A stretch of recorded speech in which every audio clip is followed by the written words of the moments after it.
world searching for gaming knowledge comes the man, the myth, a legend in his own mind, Critical.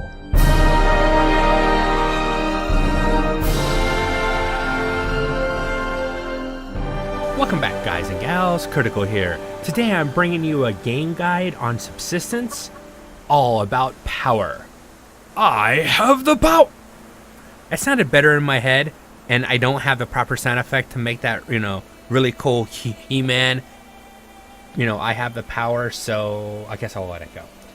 There was a forum post out there. Somebody was asking I have enough resources to make my first either solar panel or wind turbine. What should I do? And I'll always say, because the solar panels work as long as the sun is out, and the wind turbines only provide power as long as there's enough wind to turn them, solar panels are better. I've taken all my solar panels out and I've put them on this foundation staircase, and I have 11 solar panels here total. Now eventually that could change where I'd have to spread them out, but it works pretty good as it sits right now. Because of the floating decimal point, there's a rounding that occurs. Each solar panel tells us that it provides 0.07 power. What really is providing is 0.07 XXX, whatever the X happens to be. When you add these 11 solar panels together at full daylight, it should be 0.77 power, but it's actually 0.87 power. And that's multiplying the X number that we don't know by 11, and it gives us 87 instead of 77. So 0.87 versus 0.77. And I did confirm this with Coal Games. I'm going to go ahead and transition to some game footage from earlier this month, and I'll go over the numbers that I found, and I'll explain why I believe what I believe and what it means to you when it comes to power. All right, the way my base is set up currently, I have 11 solar panels, and that gives me a passive power generation of 0.87. Now, I deleted both wind turbines because they would just skew the numbers. We're just using solar panels here. My power output, the power that's being used is negative 0.97. And that's at the middle of the night. So 2 drills for 0.38 power, the fridge 0.11, the refiner 0.37, and then the light that was only turned on at full dark 0.10. So during the day I'm using negative 0.87 power. At night I'd be using negative 0.97 power. Now each one of the pieces of equipment has all the power efficiency upgrades have all been installed. So that's important, and I think that's the first thing you should do. Anytime that you install a piece of equipment, always upgrade it for power efficiency. As many as you can right away, and as soon as you can, get all of them. Now, when I drop below 500 power during the day, my power generation is 1.21, and when I fall below 500 power at night, it's just 0.33 because I'm getting no power from the sun. To complete this testing, I made sure that my base was at 500 power as the sun was setting, meaning the solar panels stopped providing power. With my base at 500 power, it dropped to 499, and then it immediately started generating the additional 0.33 from the BCU. I just sat there and watched the night go by and watched the BCU. As the sun came up, and once it was high enough, the power was coming in was equal to the power going out. My BCU power was at about 185 power remaining, meaning with everything running, I was able to pass the entire night, and I didn't go any lower than 185 before the sun started making enough power to offset the power that I was using. To continue this test, I once again just sat there and let my base generate power. I turned off the light, that was on inside the base once the sun was enough that I didn't need it anymore. And I just sat there and once again just watched the base generate power.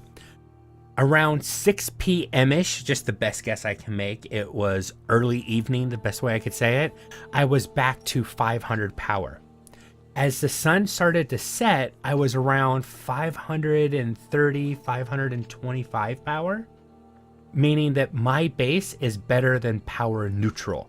So if I didn't make anything and I didn't use any power, my base would generate more power than I needed to last the night. So perpetually, I will always be generating power, and over a long period of time, my power reserves would build up. So my base is already pretty efficient. If I wanted to make it even more efficient so I didn't need as many solar panels, if you drop one of the drills and you only made 9 solar panels, my power in would be 0.71 and the power out would be 0.68. It's basically the same numbers. My power coming in is more than what I'm using during the day, so I will generate enough power to be over 500 before the night falls. Once again, my base is completely power neutral, and that's running the refinery, the refrigerator, 1 drill, and then the light turned on at night. If that's all the power that I use, I don't need any more than 9 solar panels. And that's important because that's the whole point, is to get power neutral. You don't have to have 15 refineries, and you don't have to have lights that are on 24/7 because it's not doing you any good, especially during the day. You're just wasting power. So you don't need to run generators all the time. Once you find that proper power balance, 9 solar panels, 1 of each of the primary pieces of equipment, running that all the time with all the efficiency, the power efficiency upgrades completed on them. So if you were working with a basic base, one of each of the components that I've already gone over, and each one of them has been completely upgraded for power efficiency, it's going to take you at a bare minimum 9 total days to build an array of 9 solar panels. Now it's going to take you more time to collect everything, and it's going to be something that's done over a small period of time, but the bare minimum, it would be 9 days. It's going to take 90 scrap, 36 glue, 180 electrical parts, 27 sinew, 4,500 power, and 1,350 mass. Now the power is easy because 1 solar panel takes 500 power, hence the 9 days. Now the mass is another thing. It's going to take 150 mass per solar panel, meaning you're going to have to generate 50 mass for every solar panel that you're trying to make if you wait to generate that 100 free mass. It basically takes about a day.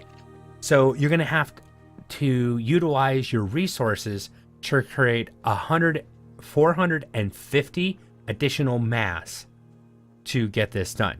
Now what that is going to give you is 9 solar arrays that can run your entire base and a refinery 24/7 and be better than power neutral, meaning you should always be generating a little bit of power. Now when you're crafting, you're going to have to generate some additional power to do that. That doesn't mean that you have to, okay, I'm going to craft this or I'm going to cook food, so I have to make more power. Just make a couple more solar panels, add it to your array. Go from 9 total solar panels to say 12 or 11 solar panels.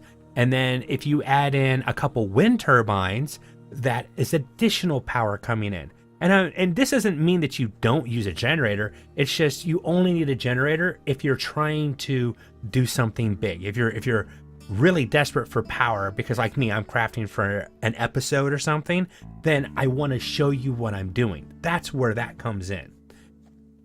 Most times, if you use this setup, the way that I'm suggesting that you try to balance your power, by the time you want to craft something, you might have generated enough power to craft it where it won't hurt you. Or you might turn the generator on while you're out looting for the day, and when you come back, you have more than enough power available to do whatever crafting you wanted to do, or to offset what you're going to do the next day. That's what you have to look at. It's a give and take. That's the whole idea. Now, all this could change. Cole Games is always working on the game, and there could be some changes. If there is changes in the future, I'll go ahead and redo another video and try to give you the best numbers that I can. All right, I hope you guys have enjoyed this content. If you have, drop a like, consider subscribing, and I'll catch you guys in the next one. Take it easy. Bye.